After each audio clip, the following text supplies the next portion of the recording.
right at the heart of the Christian message, there's the claim that Jesus rose from the dead. If this claim isn't true, then Christianity is just the biggest lie the world has ever heard.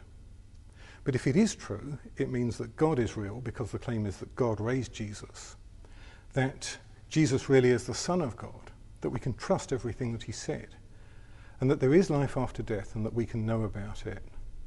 So it's tremendously important. Everything hinges on it. The claim that Jesus rose from the dead is a claim that something really happened in history. It isn't a myth or a metaphor.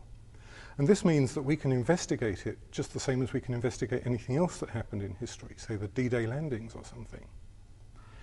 And it's clear that something very unusual did happen in the Middle East 2,000 years ago, something that gave birth to the fastest growing spiritual movement the world has ever seen. The only way to account for the birth of the Christian movement is that Jesus' first followers believed that he'd risen from the dead. They said that his body had gone. They said that his tomb was empty. They said that they'd met him alive again. They believed it. They believed it enough that they were ready to die for it. And many of them did die for what they believed. Now, of course, that doesn't prove that it's true. But it does, I think, prove that they believed that it was true. It wasn't some kind of a hoax. People will give their lives for all kinds of causes, but no one will give their life for something that they know isn't true. And what they believed wasn't what someone else had told them, it was what they themselves had experienced, so they were in a position to know what had happened. Could they have been experiencing some kind of mass hallucination or delusions? Well, perhaps, but that still wouldn't explain the empty tomb. And you don't really get large numbers of people having the same kind of hallucination. But 500 people saw Jesus at the same time, according to the Bible.